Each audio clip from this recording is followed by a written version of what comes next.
अस्सलाम वालेकुम। हम लोग आज कवर करेंगे क्वेश्चन नंबर 7 जो हमारे फर्स्ट चैप्टर का है, कम्युनिकेशन मेथड्स का। थोड़ा सा इंटरेस्टिंग टॉपिक भी है और हम लोगों ने ऑलरेडी इसको जो हम लोग शुरुआत में हम लोगों ने 1-2 सेशन रखे थे सेंटर में, तो उसमें हम लोगों ने इसके बारे में ओवरव्यू लिया था और काफ़ी इंटरेस्टिंग ओवरव्यू था, मज़ा भी आया था बात करके आप लोगों से। तो इसको हम थोड़ा सा डिटेल में डिस्कस कर लेंगे। एग्जामिनेबिलिटी इसकी इतनी नहीं है, लेकिन ये क्वेश्चन फिर भी एग्ज़ाम में पूछा जा सकता है। फिर इस क्वेश्चन के थ्रू जो हम इंफॉर्मेशन गैदर कर रहे हैं वो हमारी आगे की कम्युनिकेशन के लिए बेसिस बन जाएगी, हमारा बैकग्राउंड बेहतर हो जाएगा, हमारा कॉन्टेक्स्ट बेहतर हो जाएगा। तो इसके लिए हमें ये टॉपिक कवर करना भी इंतहाई ज़रूरी है। कम्युनिकेशन मेथड्स, हम कैसे कैसे कम्युनिकेशन कर रहे होते हैं, हम कितने कितने लोगों के साथ कब कब कम्युनिकेशन कर रहे होते हैं, इसके ऊपर ये टॉपिक है। फर्स्ट पॉइंट है इंट्रा पर्सनल कम्युनिकेशन। एक शख्स अपने आप से जो कम्युनिकेशन कर रहा है वो इंट्रा पर्सनल कम्युनिकेशन कहलाती है। एक शख्स अपने आप से बात कर रहा है वर्बली, बोल के या माइंड के थ्रू अपने आप को सोचना समझना, खुद से बात करना, खुद के आइडियाज़ पिक करना, ये इंट्रा पर्सनल कम्युनिकेशन कहलाती है। खुद की फीलिंग्स, भूख लग रही है तो खाना खा लिया, ये तमाम चीज़ें इंट्रा पर्सनल में आती हैं। खुद के बिहेवियर्स के मैं प्रेशर को हैंडल कर पाऊँगा, नहीं हैंडल कर पाऊँगा, ये इंट्रा पर्सनल कहलाता है। मतलब सेंडर भी खुद ही है और रिसीवर भी खुद ही एक शख्स मौजूद है। तो अगर सेंडर और रिसीवर एक ही बंदा हो जाता है तो उस शख्स का जो कॉन्टेक्स्ट है वो बिल्कुल सिमिलर हो जाता है। कहने का ये मतलब है कि हम अपने आप को जो बात बेहतर समझा सकते हैं उतनी बेहतर बात किसी और को नहीं समझा सकते।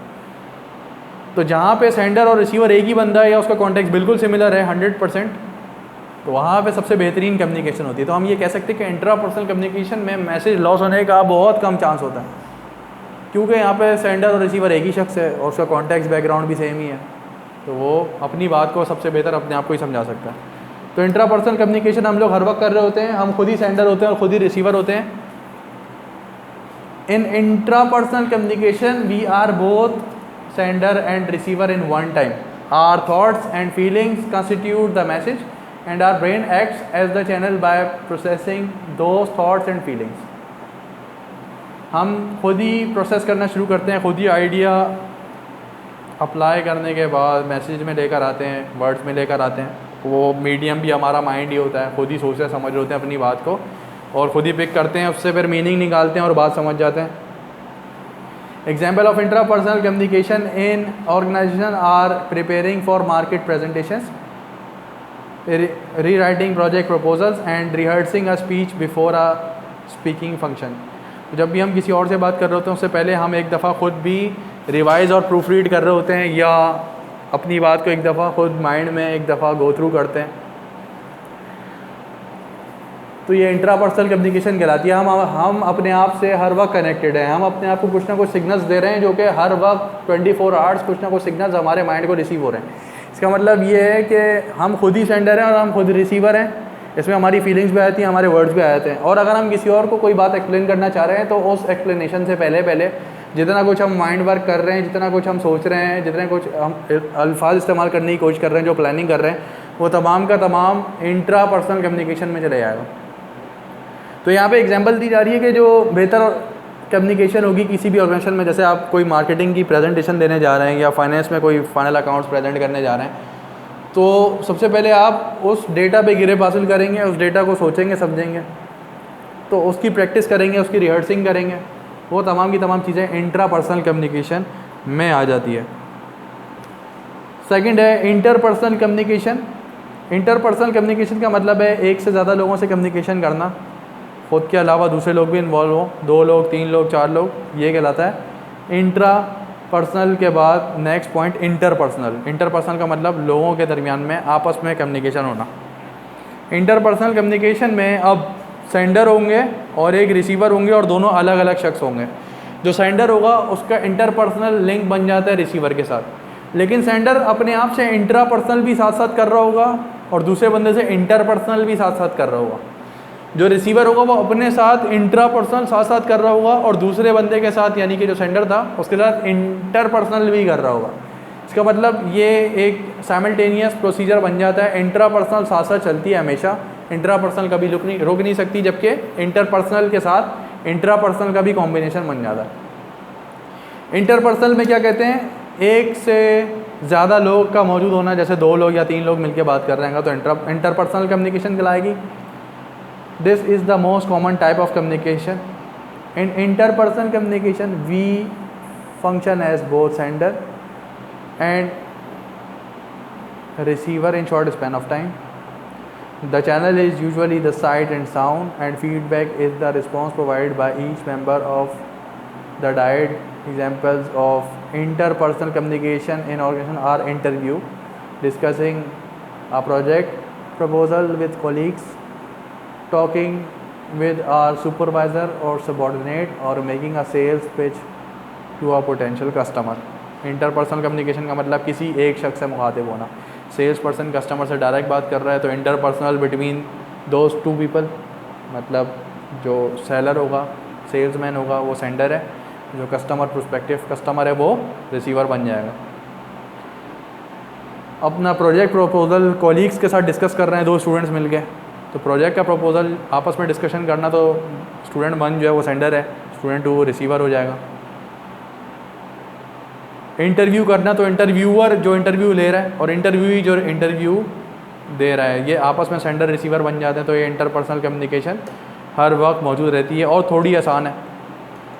इंट्रापर्सनल कम्युनिकेशन के बाद जो सबसे आसान कम्युनिकेशन है वो इंटरपर्सनल कम्युनिकेशन है। हम लोग जब भी बात कर रहे होते हैं 2 लोग या 3 लोग या 4 लोग से, तो हम लोग ज़्यादा कंफर्टेबल होते हैं, क्योंकि कम लोग होते हैं तो कम सवालात आते हैं, कम कन्फ्यूजन्स होती हैं, कन्फ्यूजन से कम होती हैं, तो ज़्यादा आसानी से हम अपनी बात को डिस्क्राइब कर सकते हैं, क्रॉस टॉक्स नहीं होती हैं आमतौर पे।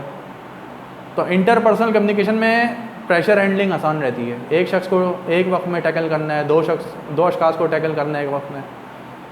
सबसे बेहतर कम्युनिकेशन हमेशा इंट्रापर्सनल होगी, इंसान की खुद की कम्युनिकेशन। जो दूसरा दर्जा है वो है इंटरपर्सनल का, जब आप एक के बजाय दूसरे बंदे से बात कर रहे हैं, तो इसमें भी प्रेशर कम ही होता है। आप एक वक्त में एक बंदे को हैंडल कर रहे हैं, 2 बंदों को हैंडल कर रहे हैं, तो उनको आप बेहतर तरीके से कम्युनिकेट कर सकते हैं अपनी बात। इंटरपर्सनल कम्युनिकेशन के बाद जो थर्ड वे ऑफ कम्युनिकेशन है वो है स्मॉल ग्रुप कम्युनिकेशन। कभी कभी मीटिंग्स होती हैं, 6 से 7 लोग बैठे होते हैं, उसमें डायरेक्टर्स की मीटिंग है तो बोर्ड ऑफ डायरेक्टर्स बैठ रहे हैं, मैनेजर्स की मीटिंग है तो मैनेजर्स का बोर्ड बैठ रहा है, मैनेजर का ग्रुप बैठ रहा है, वो सब मिलके आपस में डिस्कशन कर रहे हैं, तो ये कहलाता है स्मॉल ग्रुप कम्युनिकेशन। मीडिया पे आपने देखा कि जो शोज़ होते हैं, पॉलिटिकल टॉक शोज़ की एग्जांपल है, जैसे वो स्मॉल ग्रुप कम्युनिकेशन में आता है। तो उसमें एक होस्ट होता है और बहुत सारे पार्टिसिपेंट्स होते हैं जो उनके जवाबात दे रहे होते हैं उनके सवालों के। अच्छा, इसमें होस्टिंग होना कभी ज़रूरी भी होता है और कभी स्मॉल ग्रुप कम्युनिकेशन में हो सकता है कि कोई होस्ट ना हो और सब इक्वली पार्टिसिपेट कर रहे हों उस मीटिंग में। स्मॉल ग्रुप कम्युनिकेशन में जो बात हम लोग कर रहे होते हैं, तो 6 से 7 लोग होते हैं, तो क्रॉस टॉक्स हो सकती हैं, क्रॉस टॉक्स होंगी या डिफरेंसेस आएंगे या कन्फ्यूजन्स क्रिएट होंगी। तो हम ये कह सकते हैं कि इंटरपर्सनल कम्युनिकेशन जो 2 या 3 लोगों के साथ हम लोग कम्युनिकेशन कर रहे थे वो थोड़ी आसान थी। जब स्मॉल ग्रुप तक बात चली जाती है, 6 से 7 लोग मिलकर बैठ के बात कर रहे हैं, तो स्मॉल ग्रुप कम्युनिकेशन थोड़ी सी मुश्किल इसलिए हो जाती है क्योंकि पार्टिसिपेंट ज़्यादा इन्वॉल्व हो जाते हैं, हर एक का कॉन्टेक्स्ट अलग हो जाता है, हर एक का बिहेवियर अलग हो जाता है, हर एक के बात करने का अंदाज़ा अलग होता है, हर एक का सब्र या पेशेंस अलग हो सकता है। तो ये स्मॉल ग्रुप कम्युनिकेशन कहलाती है और ये थोड़ी सी मुश्किल हो जाती है as compare to interpersonal communication. Small group communication occurs whenever a small number of people come together for a purpose. In small groups, each individual has an equal share of participation. अब अगर कोई hosting नहीं कर रहा और सब एक बराबर ही बात कर रहे हैं, तो वो इक्वल शेयर ऑफ पार्टिसिपेशन के साथ बात कर रहे हैं, हर एक के पास बोलने का मौका होना चाहिए। However, with increased members, communication becomes more complicated. जैसे जैसे लोग बढ़ते जाएंगे या अगर के ग्रुप में नए लोग आ गए हैं जो पहले मौजूद नहीं थे, तो उनका कॉन्टेक्स्ट बिल्कुल अलग हो सकता है, या मैनेजर्स में कोई नया मैनेजर हायर किया तो उसको पुराने नॉर्म्स एंड कंडीशंस नहीं पता, तो फर्स्ट टाइम जब मीटिंग कर रहे होंगे तो उसकी तरफ से कुछ डिफ़िकल्टीज आ सकती हैं या उसको बात समझने में डिफ़िकल्टी हो सकती है। Example of small group communication in an organization settings are project terms and small department meeting. Department के अंदर खुद की मीटिंग जो होती है वो ऐसा हो सकता है कि आपस की मीटिंग हो रही हो एक ही डिपार्टमेंट में, या ऐसा हो सकता है कि वो हॉरिजॉन्टल 2 अलग मेंबर्स, 2 अलग रैंक्स के लोग मुख्तलिफ डिपार्टमेंट के साथ मिलके बैठ के बात कर रहे हो। तो स्मॉल ग्रुप कम्युनिकेशन आपको पता है कि इंटरनल कम्युनिकेशन भी हो सकती है और एक्सटर्नल भी हो सकती है। एक्सटर्नल कम्युनिकेशन में हम एक स्मॉल ग्रुप की एग्जांपल ले सकते हैं। फ़र्ज़ करें कि राइस ट्रेडर्स की एसोसिएशन है, तो तमाम लोग अलग अलग ऑर्गेनाइजेशन से 6 से 7 लोग मिल के बैठ के बात कर रहे हैं अगर, और कोई रूल्स के बारे में डिस्कशन कर रहे हैं या गवर्नमेंट से कोई किसी किस्म की बात करना चाह रहे हैं कि टैक्सेशन कम की जाए, ज़्यादा की जाए, कोई प्रपोजल देना चाह रहे हैं गवर्नमेंट को, तो ये एक्सटर्नल कम्युनिकेशन में स्मॉल ग्रुप की एग्जांपल आ गई। तो इंटरनल और एक्सटर्नल दोनों में स्मॉल ग्रुप आ सकता है, इंटरपर्सनल आ सकती है। ये मेथड जो हैं ये इंटरनल एक्सटर्नल दोनों में चल सकते हैं।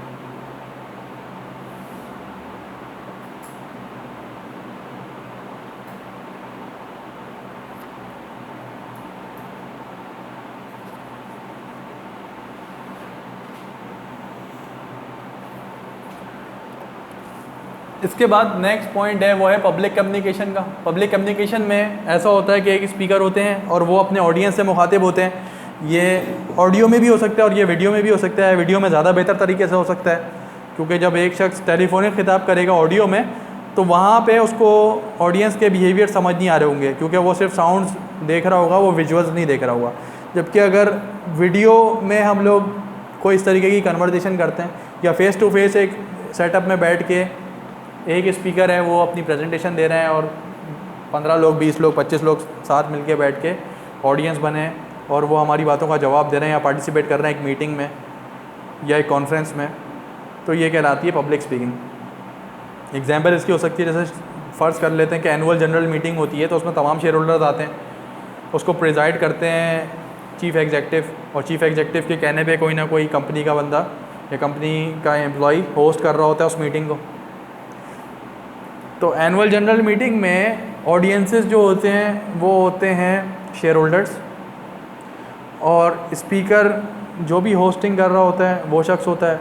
फिर माइक जाता है चीफ़ एग्जेक्टिव के पास, या चीफ़ एग्जेक्टिव रोस्टम पे आके अपना बयान देते हैं, आगाह करते हैं लोगों को कि उन्होंने साल भर में क्या परफॉर्मेंसेस दी हैं। इसी तरीके से ऑडिटर्स आते हैं, अकाउंटेंट्स आते हैं, फाइनेंस मैनेजर आते हैं, वो उस पूरी मीटिंग में पब्लिक स्पीकिंग करते हैं। तो पब्लिक स्पीकिंग का मतलब ये है कि एक स्पीकर होता है और बहुत सारे पार्टिसिपेंट्स होते हैं या ऑडियंसेस होते हैं जो रिसीव कर रहे होते हैं मैसेज, लिसनर्स होते हैं। तो public communication as compare to small group communication और ज़्यादा मुश्किल मरहला आ जाता है, क्योंकि यहाँ पे स्पीकर के पास बहुत सारे लोगों को टैकल करना एक साथ, ऑप्शन कम रह जाता है स्पीकर के पास कि वो कोई फॉल्ट करे, तो मार्जिन ऑफ एरर बहुत कम होता है उसके लिए। फिर यहाँ पे क्राउड का प्रेशर भी हो सकता है कि लोग ज़्यादा मौजूद हैं, तो उनके बिहेवियर्स को देखते हुए आप बहुत ज़्यादा अगर सेंसिटिव हैं तो आप प्रेशर में आ सकते हैं या आपका कॉन्फिडेंस शेक हो सकता है। पब्लिक कम्युनिकेशन स्मॉल ग्रुप के मुकाबले में थोड़ी और मुश्किल हो जाती है। तो कहते हैं कि public communication when a group becomes too large for active participation by group members then we have public communication. The channel for public communication is the same group communication, sight and sound, यानी कि visuals भी देख सकते हैं लोग और audio भी सुन सकते हैं। However with louder voice, audio visual aids and other support facilities to cater for the large audience. More public communication occurs in the formal setting such as banquets, award ceremonies, press conferences and seminars. तो ये इस तरीके के setup में एक speaker होता है और बाकी सब लोग मिलके ऑडियंस बनते हैं। ऑडियंस के रिस्पॉन्सेज 1 बाय 1 ले सकते हैं स्पीकर, और या तो उनके बिहेवियर्स को देखते हुए, उनके एक्सप्रेशंस को देखते हुए आइडिया लगा सकते हैं कि क्या फीडबैक्स बन रहे हैं ऑडियंसेस के। तो इसमें कह लें कि स्पीकिंग ज़्यादातर स्पीकर के पास रहेगी, और जो ऑडियंस होंगे, ऑडियंस ज़्यादातर फीडबैक अपने एक्सप्रेशन से दे रहे होंगे, और बहुत कम जगहों पे ऐसा होगा कि बारी आने पे audience through their verbal skills जवाब दे रहे हों, लेकिन ज़्यादातर ये स्पीकर के हाथ में ही कम्युनिकेशन रहती है। Fifth, mass communication. Mass communication का मतलब मीडिया की कम्युनिकेशन। जब भी हम लोग बहुत मैसिव लेवल पे कम्युनिकेशन कर रहे होते हैं वो मास कम्युनिकेशन कहलाती है। मीडिया में हमने कोई सी भी चीज़ लॉन्च कर दी, कोई एडवर्टाइज हमने पोस्ट कर दिया यूट्यूब पे, तो वो एडवर्टाइज मास कम्युनिकेशन बन जाता है। उसमें चांसेस ऑफ एरर और कम हो जाते हैं। यूट्यूब पे अगर हमने कोई एडवर्टाइज पोस्ट किया है तो उसके व्यूअर्स थाउजेंड्स में भी हो सकते हैं, मोर देन थाउजेंड्स में भी हो सकते हैं, तो ये और ज़्यादा क्रिटिकल कम्युनिकेशन बन जाती है, इसको हैंडल करना और ज़्यादा मुश्किल होता है। फिर मास कम्युनिकेशन का एक नुकसान ये हो सकता है कि मास कम्युनिकेशन में रिस्पॉन्सेज डिलेड आते हैं और कभी कभी रिस्पॉन्सेज नहीं भी आते, तो मास कम्युनिकेशन में फ़ौरन रिस्पॉन्स लेना मुश्किल हो जाता है। तो mass communication is the process of transmitting messages to a large number of scattered audiences दूसरी जगहों पे होगी, फिजिकली एक जगह मौजूद नहीं होगी, हर कोई अपने IP से लॉगिन कर रहा होगा। Through mass communication information can be transmitted quickly to a large number of people who generally stay far away from the sources of information। Mass communication से फ़ायदा ये है कि हम लोग डिफरेंट जोग्राफिकल लोकेशन से एक वक्त में हम लोग रब्ता कर सकते हैं। हम लोग ने अगर कोई ऐड पोस्ट किया है यूट्यूब पे तो कराची के कस्टमर्स भी देख रहे हैं, लाहौर के कस्टमर्स भी देख रहे हैं। Mass communication is being done through many medium such as radio के थ्रू मास कम्युनिकेशन करना, टेलीविज़न के through, social networking, billboards and newspapers. Billboards की एग्जांपल जैसे कि फ़र्ज़ करें कि यूनिवर्सिटी रोड पे एक बिल बोर्ड लगा हुआ है, उसके अंदर हम लोग देख रहे हैं कि लॉन के डिफरेंट प्रिंट्स लॉन्च करने जा रहा है कोई बुटीक, तो वो बिल बोर्ड बहुत सारे कस्टमर्स को अट्रैक्ट कर रहा है, थाउजेंड्स ऑफ कस्टमर्स आते जाते उस बिल बोर्ड को देख रहे होंगे, तो ये मास कम्युनिकेशन में आएगा। न्यूज़पेपर में भी बिल्कुल ऐसे होता है कि ऑडियंसेस बढ़ जाती हैं। कराची में मुख्तलिफ़ जगहों पे लोग पढ़ रहे होते हैं न्यूज़पेपर, तो आप कम वक्त में ज़्यादा लोगों को अपनी बात पहुंचा सकते हैं। सोशल नेटवर्किंग, आप वेबसाइट पे या फेसबुक पेज पे अपना कोई सा भी इंफॉर्मेशन या कोई सा भी मैसेज आप ड्रॉप कर रहे हैं तो ये मास कम्युनिकेशन में आता है। तो इसी के साथ ये टॉपिक ओवर होता है जिसमें हम लोगों ने मेथड्स ऑफ कम्युनिकेशन की बात की है। ये इंटरनल में भी हो सकते हैं और एक्सटर्नल में भी हो सकते हैं, लेकिन डिफरेंट वेज ऑफ कम्युनिकेशन के ऊपर हमने बात की है। तो फर्स्ट चैप्टर के मज़ीद टॉपिक्स हम लोग नेक्स्ट क्लास में कंटिन्यू करेंगे इंशाल्लाह। अल्लाह हाफ़िज़।